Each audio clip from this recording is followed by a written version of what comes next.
Hi, I'm Catie My Lady, and for this holiday season I'm going to be reading a selection from Charles Dickens' A Christmas Carol, which was originally published in 1843. Good spirit, he pursued, as down upon the ground he fell before it. Your nature intercedes for me, and pities me. Assure me that I yet may change these shadows you have shown me by an altered life. The kind hand trembled. I will honor Christmas in my heart, and try to keep it all the year. I will live in the past, the present, and the future. The spirits of all three shall strive within me. I will not shut out the lessons that they teach. Oh, tell me I may sponge away the writing on this stone. In his agony he caught the spectral hand. It sought to free itself, but he was strong in his entreaty, and detained it. The spirit, stronger yet, repulsed him. Holding up his hands in a last prayer to have his fate reversed, he saw an alteration in the phantom's hood and dress. It shrunk, collapsed, and dwindled down into a bedpost. Yes, and the bedpost was his own. The bed was his own. The room was his own. Best and happiest of all, the time before him was his own, to make amends in. I will live in the past, the present, and the future, Scrooge repeated as he scrambled out of bed. The spirits of all three shall strive within me. Oh, Jacob Marley, heaven and the Christmas time be praised for this. I say it on my knees, old Jacob, on my knees. He was so fluttered and so glowing with his good intentions that his broken voice would scarcely answer to his call. He had been sobbing violently in his conflict with the spirit, and his face was wet with tears. They are not torn down, cried Scrooge, folding one of his bed curtains in his arms. They are not torn down, rings and all. They are here.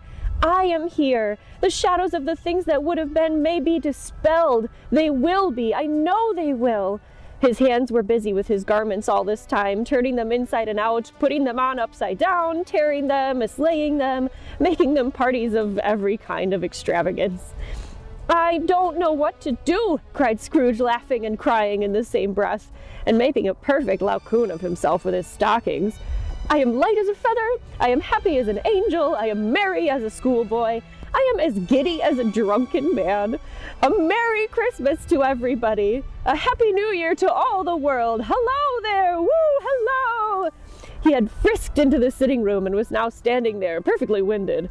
There's the saucepan that the gruel was in, cried Scrooge, starting off again and going round the fireplace. There's the door by which the ghost of Jacob Marley entered. There's the corner where the ghost of Christmas Present sat. There's the window where I saw the wandering spirits. It's all right. It's all true. It all happened. Really, for a man who had been out of practice for so many years, it was a splendid laugh, a most illustrious laugh. The father of a long, long line of brilliant laughs. I don't know what day of the month it is, said Scrooge. I don't know how long I've been among the spirits. I don't know anything. I'm quite a baby.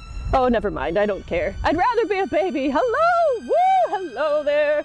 He was checked in his transports by the churches ringing out the lustiest peals he had ever heard.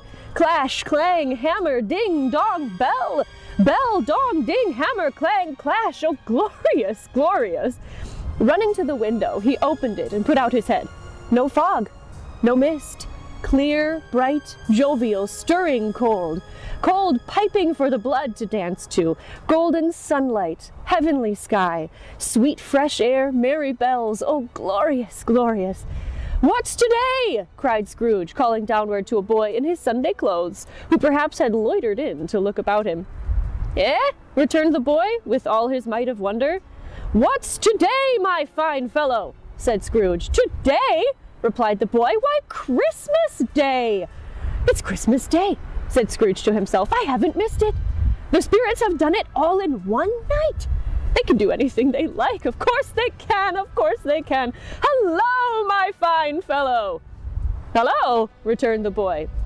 Do you know the poulterers in the next street but one, at the corner? Scrooge inquired. Well, I should hope I did, replied the lad. An intelligent boy, said Scrooge. A remarkable boy. Do you know whether they've sold the prize turkey that was hanging up there? Not the little prize turkey, the big one? What, the one as big as me? Returned the boy. What a delightful boy, said Scrooge. It's a pleasure to talk to him. Yes, my buck. It's hanging there now, replied the boy. Is it? Said Scrooge. Go and buy it. Look, exclaimed the boy. "No, no," said Scrooge. "I am in earnest. Go and buy it, and tell him to bring it here, that I may give them the direction where to take it. Come back with the man, and I'll give you a shilling. Come back with him in less than 5 minutes, and I'll give you half a crown." The boy was off like a shot. He must have had a steady hand at a trigger who could get a shot off half so fast. "I'll send it to Bob Cratchit's," whispered Scrooge, rubbing his hands and splitting with a laugh. "He shan't know who sends it. It's twice the size of Tiny Tim. Joe Miller never made such a joke as sending it to Bob's will be." The hand in which he wrote the address was not a steady one, but write it he did, somehow, and went downstairs to open the street door, ready for the coming of the poulterer's man. As he stood there, waiting his arrival, the knocker caught his eye. "I shall love it, as long as I live," cried Scrooge, patting it with his hand. "I scarcely ever looked at it before. What an honest expression it has in its face. It's a wonderful knocker. Oh, here's the turkey. Hello! How are you? Merry Christmas!" It was a turkey. He could never have stood upon his legs, that bird. He would have snapped them off in a short minute like sticks of sealing wax. "Why, it's impossible to carry that to Camden Town," said Scrooge. "You must have a cab."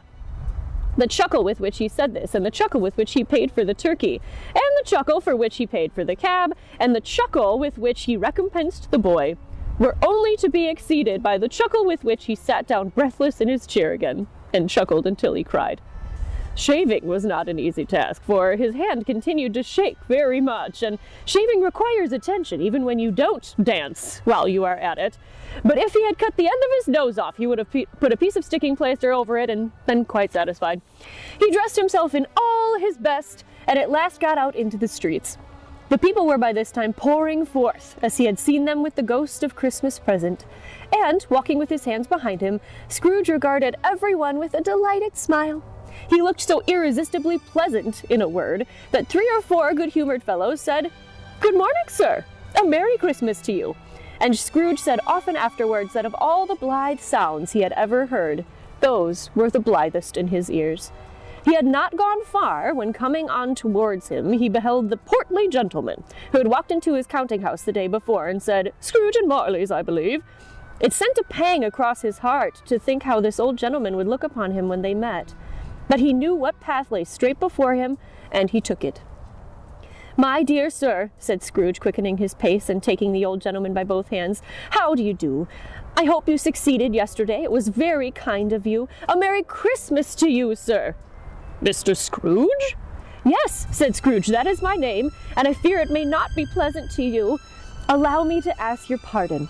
And will you have the goodness—" Here Scrooge whispered in his ear. "Lord bless me!" cried the gentleman, as if his breath were taken away. "My dear Mr. Scrooge, are you serious?"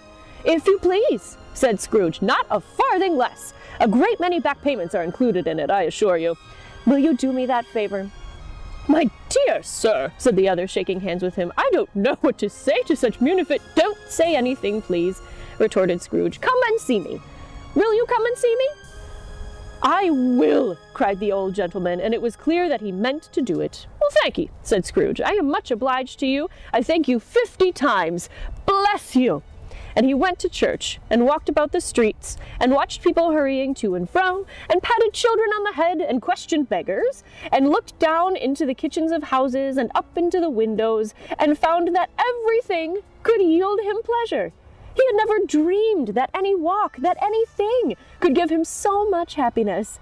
In the afternoon he turned his steps towards his nephew's house. He passed the door a dozen times before he had the courage to go up and knock, but he made a dash and did it. "Is your master at home, my dear?" said Scrooge to the girl. "Nice girl, very." "Yes, sir." "Where is he, my love?" said Scrooge. "He's in the dining room, sir, along with mistress. I'll show you upstairs, if you please." "Thankee, he knows me," said Scrooge, with his hand already on the dining room lock. "I'll go in here, my dear." He turned it gently, and sidled his face in, around the door.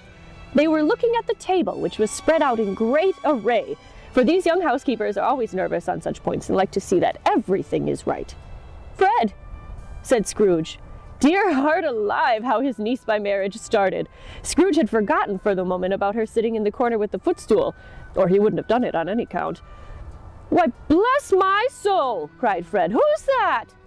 "It's I, your Uncle Scrooge. I have come to dinner." Will you let me in, Fred?" "Let him in? It is a mercy he didn't shake his arm off. He was at home in 5 minutes. Nothing could be heartier. His niece looked just the same.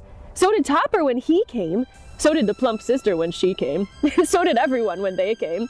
Wonderful party, wonderful games, wonderful unanimity, wonderful happiness." But he was early at the office the next morning. Oh, he was early there. If he could only be there first and catch Bob Cratchit coming late. That was the thing he had his heart set upon. And he did, yes he did. The clock struck 9. No Bob. A quarter past. No Bob. It was full 18 minutes and a half behind his time. Scrooge sat with the door wide open, that he might see him come into the tank. His hat was off before he opened the door, his comforter too. He was on his stool in a jiffy, driving away with his pen as if he were trying to overtake 9 o'clock. "Hello," growled Scrooge in his accustomed voice as near as he could fade it.